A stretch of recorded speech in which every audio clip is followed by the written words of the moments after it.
Well, hi everyone. Welcome to the IMechE Milton Keynes December event. I hope you've all got a nice cup of tea and a snack next to you. We've got our mince pies being December. So we'll enjoy these. Hopefully you can enjoy one virtually as well. For those of you that don't know me, I'm Tom Scaramuzza. I'm a senior consultant at Ricardo, and I'm also the centre chair for the IMechE Milton Keynes Centre. And we are going to be recording the event. So if that is an issue for anyone, please do stick your hand up. Um, if we haven't got any hands, I'll probably look to crack on and introduce Harry. So Harry's come to speak to us tonight. Harry is a project manager from HS2.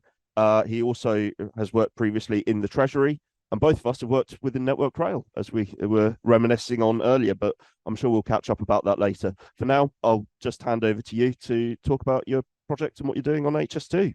Oh, thanks very much. So yes, my name's Harry Knight. I'm a project manager within the program integration unit in HS2. And there's sort of three things that I wanted to sort of talk about this evening. The first was a bit of an introduction to HS2. So not just what we're doing, but also maybe a bit of the background that seems to have got lost in the noise recently. The second thing I want to talk about is integration at HS2, how we're set up, what we're doing, and how we're doing it. And then the third thing is sort of going through a real life case study, I guess, of where we've used the PRU has been used in order to make a best per program decision within the high speed 2 program. So I think one of the first things that I wanted to talk about was when preparing for this talk, one of the things I spoke to Tim about was actually the name high speed 2 is probably not the greatest what should you say, one line message of what we're here to do. I mean, speed is a part of it, but the main reason behind high speed 2 was always capacity. In doing a bit of research for the speech, I found that as far back as 2003, the Strategic Rail Authority commissioned Atkins to look into a report on the north-south rail lines and understand the capacity issues there. Ian Coucher, obviously the old CEO that some of you might know from Network Rail, mentioned that by 2025, the West Coast Main Line would be full at full capacity, and therefore something would need to be done. That manifested itself in a document, I don't know if some of you might be aware of, that Network Rail produced called the New Lines Report. This also spoke around the capacity and the need of a potential new intercity line outside of London to the north. Fast forward from that, obviously 2009, I think Andrew Adonis is brought in as the transport minister in sort of the outgoing Labour government, decided to put this in motion. H2 Limited was set up as a company. Obviously, we had the general election in 2010 where the coalition government fully supported it, and we moved forward into posting the hybrid bill for phase one. Once that had got royal assent, we moved into a program of mobilization works, sort of basically demolitions, getting the site ready for us to move in. And then fast forward that to 2020, we achieved notice to proceed in April 2020, so we could get our main civils work contractors up and running to start to deliver phase one of the project. They were pretty tricky times as in 2020 with notice to proceed because we were dealing with the Oakley review. We had to wait for Prime Minister Boris Johnson to make a decision on whether we would proceed with this. But in the sort of height, I guess, or the early days of the pandemic, the decision was granted, and we awarded our 4 main civils contracts, which were followed by our sort of stations contracts. The crux of HS2 now, and we will talk about it later, is we're delivering from London to Birmingham a new high-speed rail line. It's the first high-speed rail, the first intercity line north of London in over 100 years. The current project supports 30,000 jobs, and 3,200 UK-based businesses are helping to build the railway. So I'm sure, as you can all appreciate, it's a massive scheme. It will be connecting not just London to Birmingham, but also utilising the conventional railway north of Birmingham to reach the northwest and Scotland, which will cut journey times. Go to the next slide. As I said, it's the first intercity railway to be built north of London in over a century. It's probably one of the biggest, well, it is the biggest infrastructure project in the UK at the moment. there'll be over 140 miles of new track being built, which is almost twice the length of Crossrail. The route also, as I say, will include the construction of 4 brand new stations: Euston in the south, then Old Oak Common, then Birmingham Interchange, and then finally Birmingham Curzon Street. Old Oak Common is a super hub in West London. It'll be connecting the Great Western Main Line and links to Crossrail, and obviously easier links out to Heathrow. And currently it is the largest newly built station in the UK and has over 1,000 workers on site each day. At the peak of construction, of civils construction, I should say, we've got 10 tunnel boring machines, each around 2,200 tons and 160 meters long, that are advancing under the earth along the line of route, achieving speeds of up to 15 meters each day. We've also started work on building Britain's longest viaduct spanning valleys, lakes, and rivers, designed to minimize noise and vibration. The Colne Valley Viaduct in the picture you can all see is 3 times the length of the iconic Sydney Harbour Bridge. So our new high-speed services will reduce journey times between central London and Birmingham by 40% to just 49 minutes. H2 will also leave a legacy of environmentally responsible travel, with journeys on HS2 will be zero carbon from the day of operation. The British-built trains will transport Britain into the 21st century, running at speeds of up to 225 miles an hour, and will ensure a seamless, comfortable, and reliable passenger experience, providing full mobile network and Wi-Fi coverage across the length of the route's 31 miles of tunnel. Let's go to a progress update. So just take you through the progress to date, and this is as of November 23. We've got 350 active sites between London and the West Midlands. We've begun work on 2/3 of our viaducts and over half of our bridges. 1/3 of our tunnelling is already complete, with 7 of the 10 giant tunnel boring machines already launched and in operation. Last year, the 2,000-ton TBM in Warwickshire, Dorothy, became the first to break through, completing a 1-mile journey under ancient woodland at Long Itchington Wood. In March this year, she completed her second drive to complete the twin tunnels under the wood. We've also pioneered in our green tunnel in Northamptonshire at Greatworth, which is designed to blend into the railway. It's a really fantastic piece of construction. They're precast sort of concrete frames which are backfilled with earth to basically blend the railway in with the sort of beautiful scenic landscape there. As I mentioned earlier, half of the 2.1 mile Colne Valley Viaduct in Hertfordshire has been completed. It will be the longest UK railway bridge once completed. It's almost 1 kilometre longer than the Forth Rail Bridge. We've also started work, as you can see, sort of bottom right, on the viaducts that will approach, which will lead the approach into Curzon Street Station. And at Old Oak Common in West London, work is underway on the vast underground box where the HS2 trains will stop and drop off our passengers. Looking forward to next year, it's a huge year for us in sort of integration as well as the wider project. We will be procuring our core rail systems packages, starting with track and OCS.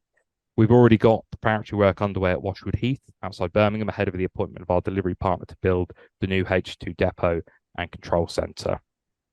So I want to talk about the sort of the amount of people working on H2. So we've got 30,000 people working on H2 at the moment.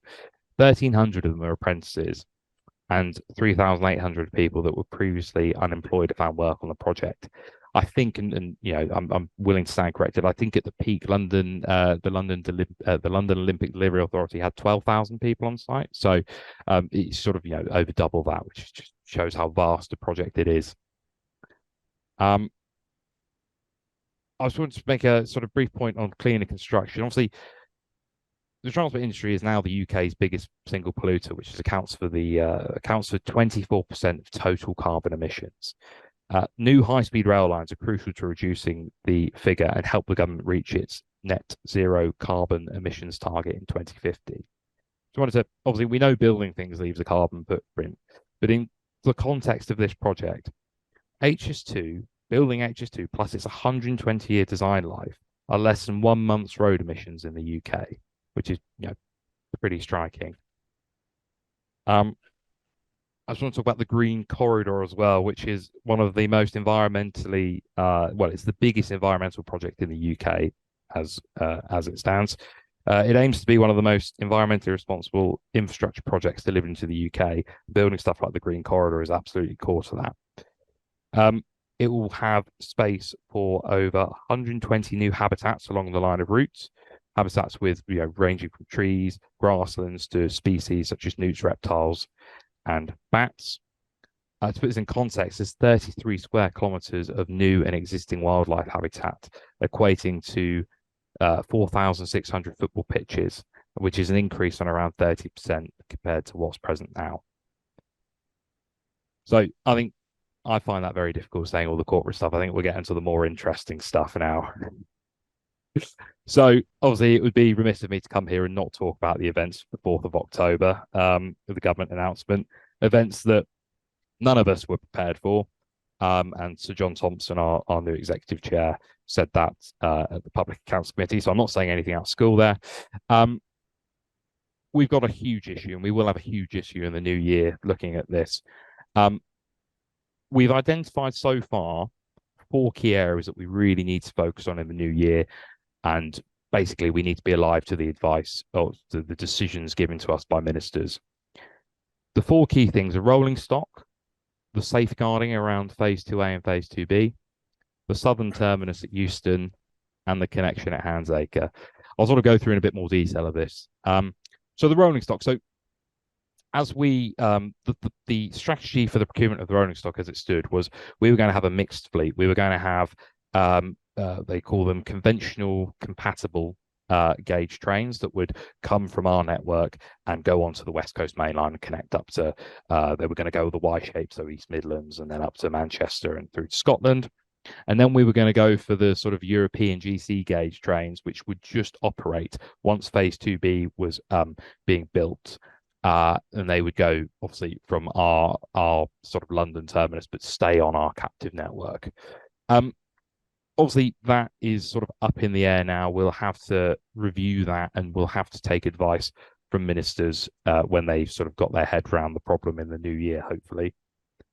The second thing is the phase 2A and 2B safeguardings. I'll admit I'm not an expert on this, but I think if anybody's seen what Sir John Thompson's been saying, it sounds like it's not just a case of removing these and handing the land back. There's a huge program of works. We have compulsory purchases that are, currently live. So what do we do with them? Obviously, the line of route is still blighted by the prospect of HS2 going through.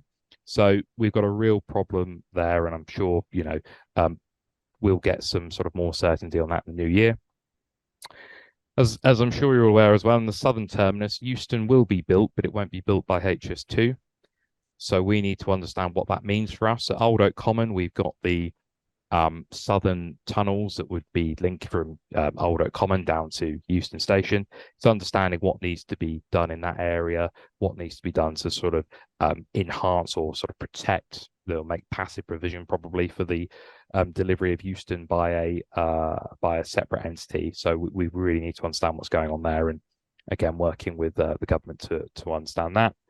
And then the final thing is the connection at Handsacre. Obviously, we're going to be sending all trains north of Birmingham via the West Coast Main Line. Handsacre, significant challenges there with Network Rail. Again, going to have to work with them in the new year to understand what that actually means, and try and work out the way to do this as effectively as possible. So I think that's the sort of where we are now, what we know, and I think in the new year we're going to sort of see a lot of changes and a bit more certainty around how we're going to proceed. So this is the bit that I've sort of come here to talk to you about, is integration in HS2. I don't want to teach people to suck eggs if you already know it, but I do have a little analogy that was told to me about integration, which I think is probably useful. So in everyday life, integration is about bringing groups of things together to form a whole. And to use this analogy, we're going to make a cake. So, to make a cake, you need the right amount of ingredients in a certain order. You have to bake it at the right temperature for the right amount of time, and you can only decorate the cake once it's cooled down. I think if you think of HS2 as a massive cake, I think it's probably, helps get your head around the challenge that we have in integration. We've got the sort of ingredients like the civils, stations, railway infrastructure and systems. We have to deliver these parts of the railway in a certain order so they support one another in an engineering sense and are delivered in a sequence that provides value for money. For example, we need civils infrastructure like tunnels and bridges before we lay the new railway track. We need station building before we can install the equipment for ventilation and fire alarms. We also have to test these parts of the railway to make sure they are built and installed properly and work together as intended.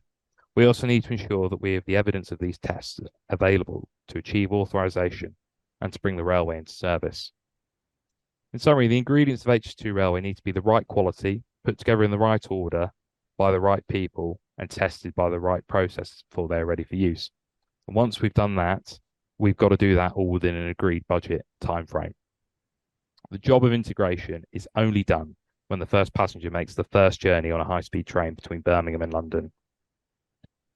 So what is integration HS2? We have to look at the following key areas in order to be successful in our role of integrating HS2. We need to look at the safety and operation authorization to ensure that we have the necessary evidence to be granted legal authority to bring the railway into passenger service. We need to look at railway integration to ensure that the new HS2 railway works seamlessly with the existing railway network, including the technical components, the commercial offering, and the people operating it, and the passenger experience. Technical systems integration ensures that the engineering parts of the railway work together smoothly and safely and be maintained to the standards agreed by our regulator. Schedule integration ensures the coordination of delivery schedules across supply chain contracts with third parties like Network Rail and West Coast Partnership bring together the railway in a service, bring the railway into service in the most logical sequence. And then finally, with commercial integration, we need to ensure that we engage our contracted suppliers and third parties to deliver the railway in the most cost-effective way. So I think integration is absolutely essential at HS2, especially as now we transition into the systems phase of delivery, and our risk profile will change from a really demanding civil engineering project to more integrating more complex systems, technology, and software. Our objective as a client will be to lead the integration across multiple contract interfaces, ensuring schedules are synchronized and that the contracts support the overall outcome of achieving a fully functioning end-state railway. HS2 will become a technology project at its heart. How can we evolve our approach to match the new risks and complexity that are ahead of us to ensure that the system integration is central to what we do and how we do it? Integration is relevant at all stages of the HS2 program, from the early scheme design and procurement through to when the first passengers board. We talk a lot about best for program decision making, and I'll sort of take you into that in the last thing. But what best for program decision making means at its core is placing the overall success and delivery of HS2 at our heart of thinking. It means that when we make decisions, we must consider the wider impact of these beyond our own project area or work stream. We might need to compromise on our own requirements to find the best long-term solution for the railway. Over time, HS2 program will evolve from civils challenges on the ground to railway software challenges later on, and mobilizing contracts to close them out. But throughout the program, integration remains critical to the HS2 mission. I want to sort of take you through this, but I think I won't get you bogged down. But this is our sort of current integration model that we're utilizing. I'll probably get up and speak around it because it's probably easier. So we start right at the top. Integration is right on the board now. I mean, we've got this new CRO role, Chief Railway Officer role being set up. Integration fits within her division. So we've got a representation now on the board as well as the exec. We operate this hub and spoke model with the program integration unit in the middle and the prime system integrator embedded within it. We utilize these across the matrix functions, so project controls to commercial, and you can see the sort of rest of them. I can share this slide with you. Now, in the business, to make sure we're identifying the risks and the issues that we might come across, and I guess the opportunities as well, we have these things called local integration units. This is slightly out of date. Obviously, we don't have phase 2 anymore. Euston, we don't know what's going on with that. But as you can see, we've got our civils integration unit, and these look at our 4 big civils IPTs, as well as our utilities and our on-network works team. We've got our rail systems team as well, which is on here it is. And they will be across our 16 rail systems contracts. Some of them are live already, our rail systems contracts, but next year is when the majority of them come online. And our rail systems team also look after our rolling stock. So any issues there coming up to us.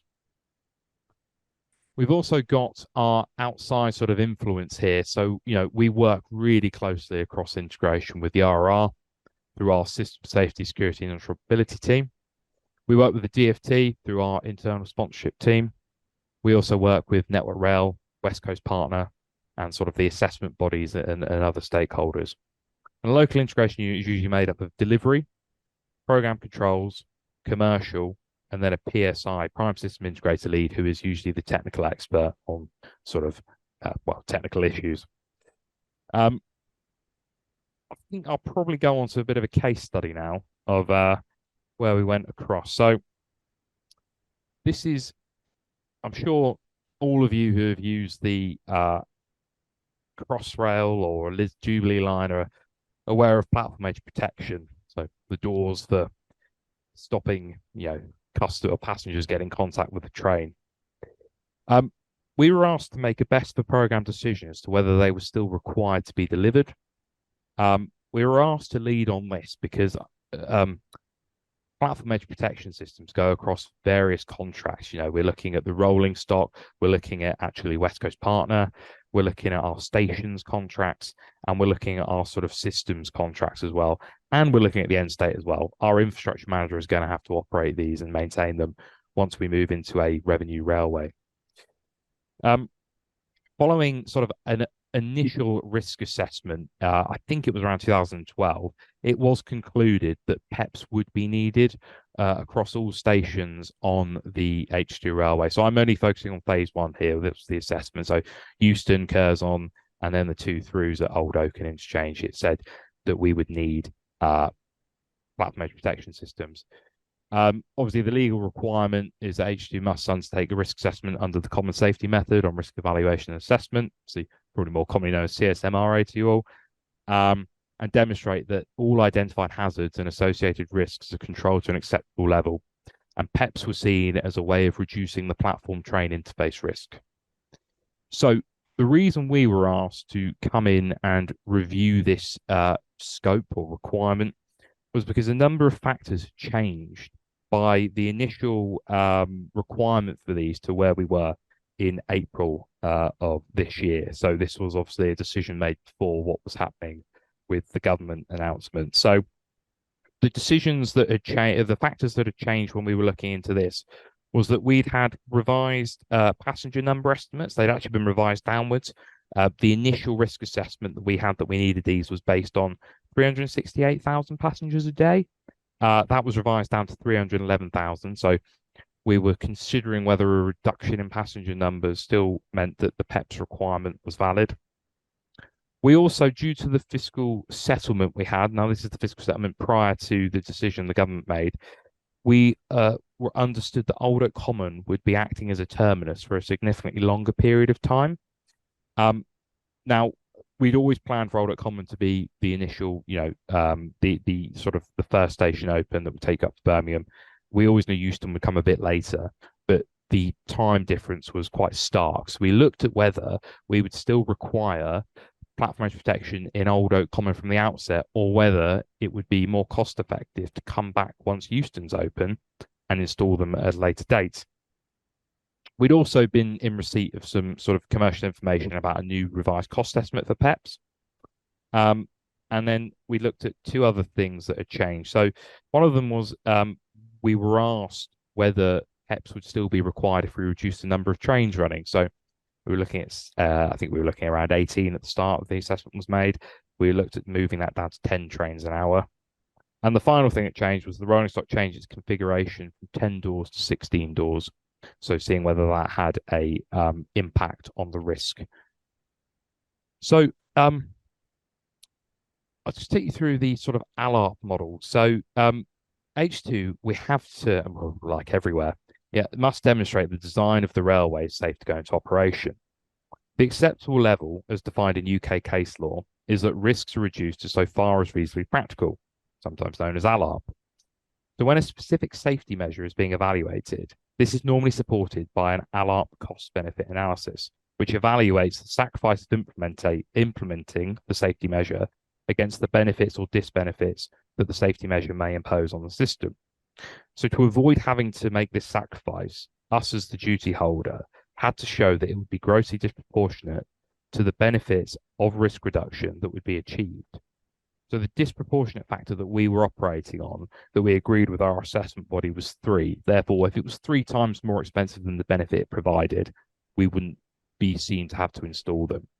And the benefit is around, reducing accident, reducing fatalities, reducing trespass. And the DFT have all these numbers put aside for what a fatality weighted index. I'm sure if you've done level crossing work, you'll sort of know that. So I think, we've got the benefit of that against the cost and the technical difficulties of implementing it. So the first thing that we set about doing was actually reviewing the Allar model. We ran the assessment with the new data, so the passenger numbers going down, and we used subject matter experts to actually test the data. So we ran our first model on a preset, I think, with 33 network rail stations. Now, we spoke to our sort of infrastructure manager and a number of SMEs from West Coast Partner as well, and they actually said, well, network rail stations aren't really representative of what we're trying to run here at HS2. So we looked into the 2 sort of similar examples we had. We had Crossrail being newly built, so we reviewed their assessment and the reasoning they made behind their installation of Peps, and that came about as the information we found was that Peps was done as the primary benefit that Peps had for Crossrail was to improve tunnel ventilation rather than safety, but safety being a very strong secondary benefit. So we looked at that, and we weren't able to get enough information to really base our decision off that. So we decided to have a look at HS1 and understand the characteristics of that railway. Now, on the high-speed rail stations in HS1, there hasn't been any recorded suicides, but on the ones that are shared with Network Rail, there had been, and we weren't able to define that data down to understand whether that was on the high-speed platforms or the conventional platforms. And also the data set of, I think it's 4 stations, was too small to really realistically base the decision off. So in the end, after doing that, we still ran the model, and it did show, yes, even with the reduced passenger numbers, the change in train configuration, we would still need to put we'd still need to provide Peps at through stations. However, it did remove the requirement to have any platform edge protection at terminus stations. So we looked at that as our first round. And then the second thing that we looked at was around technical considerations. So Peps are commonplace around the world on various types of railway. However, in this country, they are unique. Peps aren't in operation on a high-speed network here. They're also not utilizing the system architecture we're utilizing, which is a train dispatch system. We've also got other issues, such as the design of the train. We believe with the sort of single external sliding plug door we have, there's a risk around entrapment of passengers, which is something that Peps may have, and I'll take you into it more detail later. Peps may have increased. We also had an issue with the stopping accuracy risk of the train. How could we make sure that our train met the Peps aperture and stopped accurately to meet that? So there was a number of real worries that we had. I'll probably get up and talk through the next sort of couple of slides. So this is just a very high-level outline proposed system architecture that we had for Peps. Sorry, Malcolm, do you mind putting it back on there, mate? I can't see. So very, very basic, but it helped us get through our board meeting. So it did have some use. So see platform edge doors in the middle here. Now, these would have to interface with the train dispatch system, which is the way it does what it says on the tin, really. We're dispatching our train through that rather than using your sort of traditional signaling system. That would talk to the rolling stock, so we wouldn't have a direct relationship between the platform edge door and the rolling stock. We then obviously have a PET digital display, which would link to the customer information system. So the issues here, obviously, if you've got some rolling stock here that's all fed through that, if the door's out of use there, we need to bring that through so it shows on the PET digital display. We're also quite early in the stage. At this point, we don't have actually any contractors on board. So we didn't know whether we would need any form of entrapment sensors to make sure that we didn't catch, customers in the train doors, or due to the issues around stopping accuracy, whether we would need something to validate the train stopping location in conjunction with where the PEP apertures are. So that was some of the sort of difficult technical considerations that we had to consider. probably take you through. So the diagram on the left-hand side, well, my left, it was this sort of shows the difficulty around the stopping accuracy. So I can share this with you probably out offline if it's easier for people. The train is designed to stop to a greater tolerance than the PEP aperture. So the high level outline PEP design, we worked on a basis of we'd have about 0.3 meters wiggle room, and that would support our dwell time of 2 minutes per train. Obviously, the larger a PEP aperture, the longer the dwell time. We looked at this in terms of, right, if we're going to meet the worst case scenario, which is plus or minus 1 meter, how wide would the PEP aperture need to be? And as you can see, it's huge. And that would absolutely have an impact on dwell time. So that was one of the options we considered. The other issue we considered, I think I sort of referred to it earlier slightly, was actually around safety consideration for passengers. We felt that because of the way the trains are designed, the doors sort of go in, they're plug doors as well, pop out, and it pushes you sort of into the intercar gap. We thought there may be a risk of passengers being hit by the PEP door and pushed into that intercar gap, or because at the outline timings, the PEP door is actually open for 4 seconds longer than the train door, getting between the train and the PEP aperture, and then being hit by the trailing part of the train door into that intercar gap, which ultimately massive safety impacts and performance impacts ultimately. Now, in doing this sort of assessment, we thought, okay, so we've done the model. You can't actually, you can't sort of monetize this or put this in a metric. Is there a way we can make a case that it is going to be too complex? There could be a massive disbenefit in installing Peps. And actually, with this, it's too early to say how the rolling stock is going to perform and stopping distances. There is elements of, ATO tuning that could be done post, when the railway is going through dynamic testing. So we thought at this stage, it's just far too early to say that. So we shouldn't rule Peps out on the basis of this. And on this one as well, we looked at several things that may mitigate this or may reduce this entirely. We have got we could make a trade-off on dwell times. What's an extra sort of 2-3 seconds in the grand scheme of things? We also could look at marrying up the PEP door and the train door so they shut in tandem. And we also think ultimately this is going to reduce passenger train interface incidents rather than increase them. So we made the decision that this wasn't something that we thought was going to be a silver bullet for not undertaking Peps. So in the end,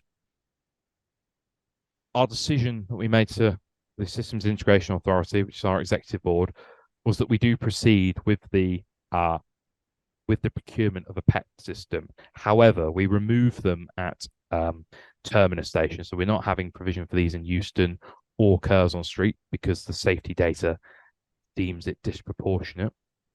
We also looking in works with the Old Common Station team. Actually, it would be far more expensive to come back on an operational railway and install Peps. So therefore, we decided to install them at the outset. I mean, I must say, we don't know what happens now with the announcement that the government made, but we'll see what happens. We also, the technical issues around installation of Peps, we decided to sign up to a number or yearly system level reviews on Peps to make sure that as we continue through the process, once we get more mature designs, a better understanding, better cost outputs, it is still the right decision to make to go ahead with these.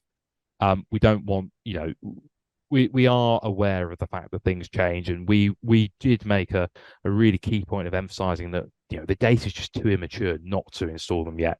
But as we keep progressing through, it's something that we can refine and look and see whether the decision is still valid.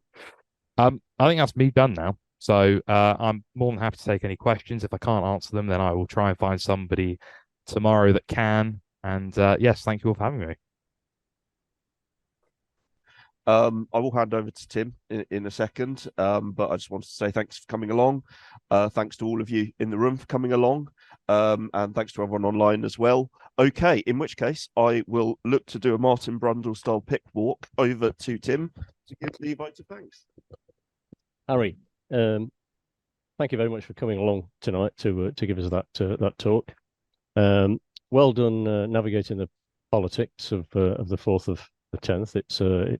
We all understand it's quite tricky, and I think we've all got strong views one way or the other about that. Maybe your time in Treasury helped you out with navigating such things. I don't know. An excellent talk, I thought, and considering the number of slides you had, you imparted a huge amount of information. So I found it thoroughly interesting. And I guess the integration point, very, very well illustrated through the door protection example. I think, and there are lots more other examples. I am certain, and I think the pressures of the current political situation are going to make that very, very complex for some individuals as they try and navigate that stuff. But excellent. Thank you very much. You obviously know your subject very well. That comes across very clearly. So thanks again very much for coming here and talking to us all and whoever's online. And I'm sure we can show our appreciation. If we've got some people in the room, we can give a round of applause and say thank you very much, Harry. Thank you.